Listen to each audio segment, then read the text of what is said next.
Hello and welcome back to my YouTube channel. You'll already have guessed from the thumbnail, but today I am booking Manchester Marathon for the 14th of April, and I wanted to take you all along on the journey because it's the first marathon that I'll have ever ran. So yeah, I hope you enjoy this first video of the little marathon series that I'm going to be making.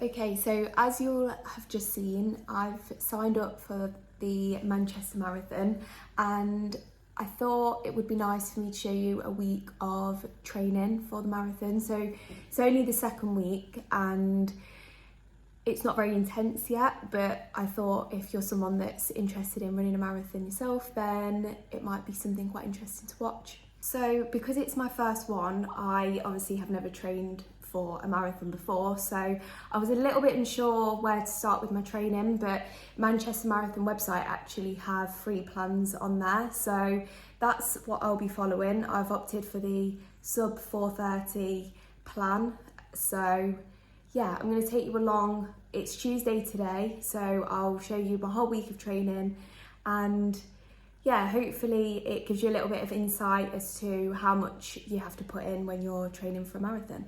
So just to give you a little bit of an overview of my plan and what it looks like in a week of training.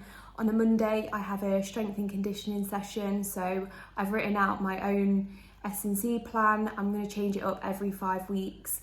So I will put on the screen here what exercises I'm doing for my first 5-week block. So that's on a Monday, an hour of weights essentially. And then on a Tuesday, I have an easy run. I have a rest day on a Wednesday, and then another easy run on a Thursday, followed by 2 days of rest to let my legs recover, then ready for a long run on a Sunday, which starts off on my plan at 14k, which is 9 miles, and then every Sunday following that for 15 weeks will gradually increase in mileage, and then I'll have a little taper where it will get a little bit easier and allow my body to recover just before I run the marathon. So today is Tuesday, and that means I have a 30-minute easy run. So I'm going to go and do that now, and then I will catch up with you tomorrow when it's a rest day.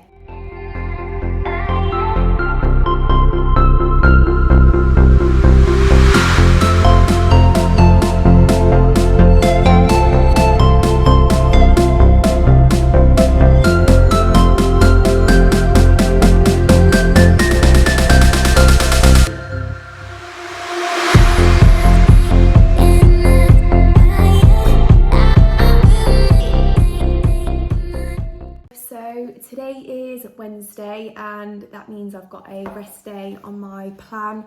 So yesterday's easy run went really well. It was just half an hour on the treadmill, and some people get a bit confused when it says easy run. It doesn't mean that the run necessarily was easy. It refers to your heart rate. So on an easy run, you want you to keep your heart rate low.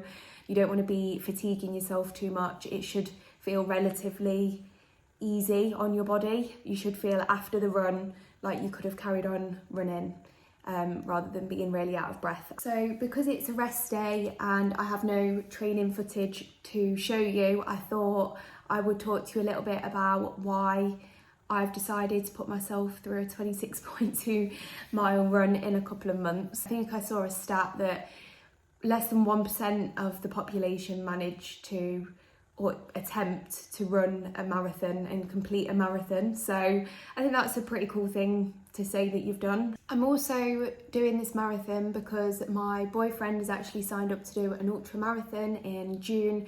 So we're both running it together and using it as a bit of a way of training for that. Even though I'm not doing the ultra marathon, I thought it'd be a nice training run to do together. Neither of us have ever ran an official marathon before, or covered that marathon distance in one go, so I thought it would be a really good way of training for that.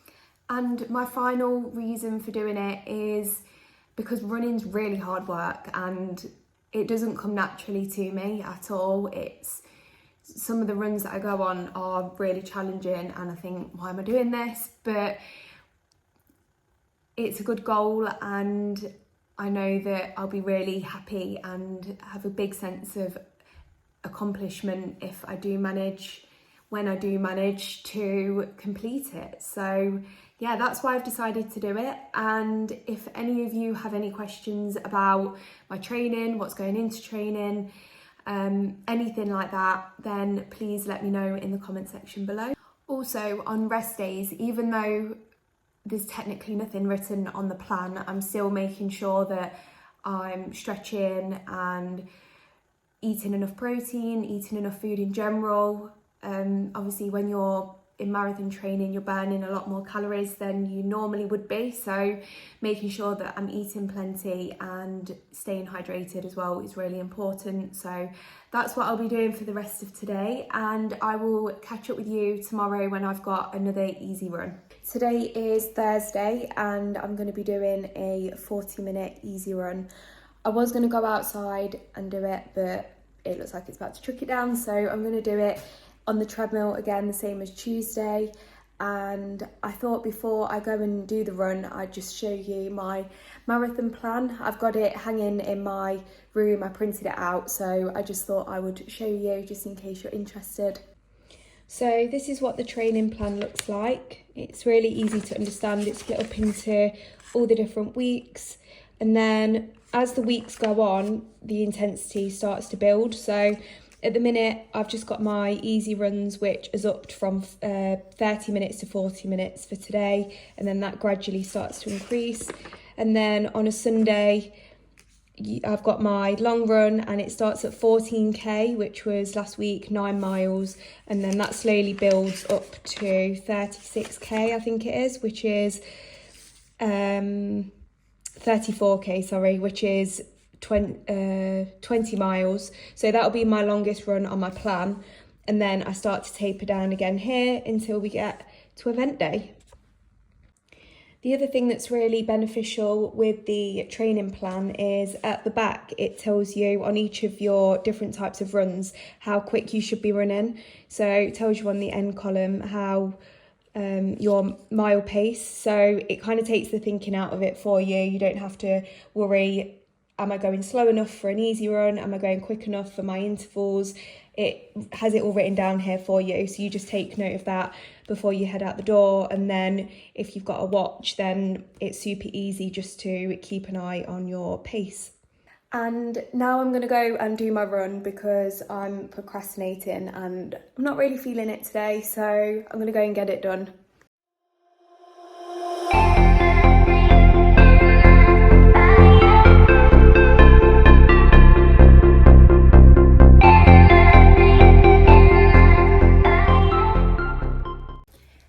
It's Friday today. I hope everyone's had a good week.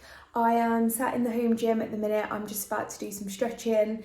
I've got today and tomorrow off of running. They're both rest days, so I thought I would just show you some of my stretching routine. I just thought I'd do a little voiceover about what I'm doing in the video. So here I'm foam rolling my hamstrings and my calves. Foam rolling is really beneficial for alleviating muscle pain, getting rid of muscle knots and increasing flexibility. So I find the tension where it's most sore on my leg and then hold the foam roller on that point for about 15 to 20 seconds before moving on and finding another point of soreness. Here I'm doing a deep lunge stretch by getting into a lunge position, pushing my hips forward and really making sure that I can feel it in my hip flexors. This is an IT band stretch. You put one leg over the other and twist your body round, making sure that your back stays straight. This is the butterfly stretch that is really good for opening up your hips. And lastly, I move on to a side lunge, which stretches your glutes, hamstrings, quads and abductors.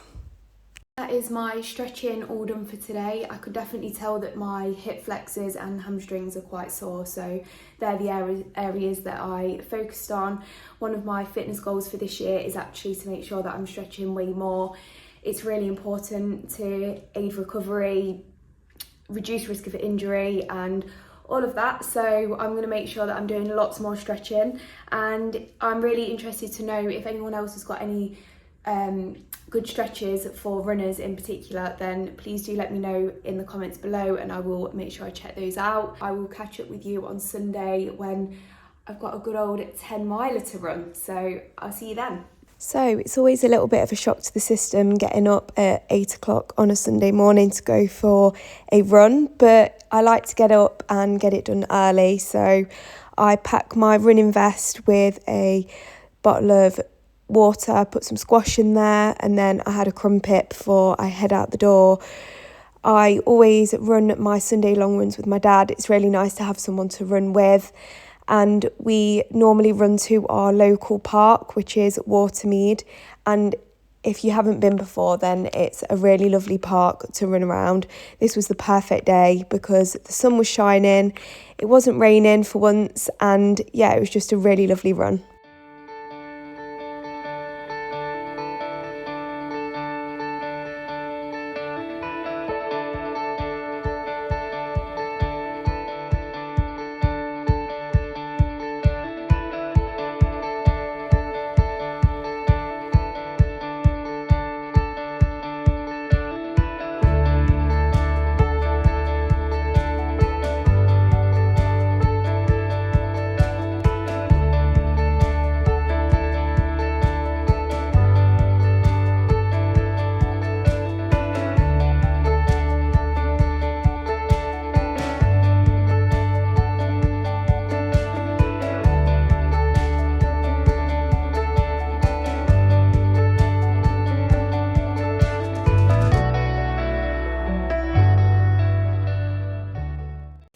Just got back from the long run for this week. It was 10 miles and we averaged 10 30-minute miles, so it took us an hour and 45, which I'm really happy with. That's the sort of pace that I should be averaging on my long runs. My heart rate was a bit high, it was 172, and it shouldn't have been that high, but it didn't feel that bad when I was running, so that's all fine. And I've just got back, stretched, and that's it for today. I will be doing some S&C tomorrow, so I will make sure that I grab a little bit of footage from that and I'll catch up with you then. It's Monday today and this will be the last day of training that you'll see, even though it's the start of the training week. I'm now on week 3. It'll be the last day that you're seeing. So I'm gonna do some stretching to start and then a few weight exercises. I've got a little superset at the end, and then I'm going to do some core exercises to finish. So I'm going to show you a little bit of what I do. With my weight training, I'm making sure that I'm not going too heavy on my exercises. Obviously, it's important that my body is recovering after my runs, ready for my next run. So I want to make sure that I'm not pushing it too much with the weights. I don't want to be fatigued all week and then be running on top of that because it's just too much. So I'm going to be doing 3 sets of 10 reps on each exercise with about a minute and a half rest in between each set, and that normally takes me about an hour by the time I've stretched and done some core work at the end as well. So yeah, I'll show you what it looks like.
that is my weight session all done now. I've just got a little bit of abs to finish off, which I'm going to do in a minute, but that is my full week of training, 3 runs and a weight session. So I hope that it was a little bit informative, being able to follow along on my week of marathon training. I'm thinking I might do another one of these on my heaviest week, so when I've got the most amount of miles to run, and my run's also up to 4 runs a week later on in the plan as well. So I think I might show you that so we can compare what the different weeks look like. So far I'm pleasantly surprised by how I'm feeling with my runs. I'm not too fatigued, and this week has felt really good. My long run felt probably one of the best runs that I've been on, so yeah, everything's really positive so far, so I'm hoping that it continues that way. I know that the plan is going to get quite a lot more strenuous. There's going to be a lot more miles, but I'm looking forward to the challenge, so I will keep you all updated on how the marathon training's going. And I'm going to end the video here now, so if you've got any questions about anything to do with marathon training, then please do let me know in the comments below, and I will see you in the next video. Thank you so much for watching.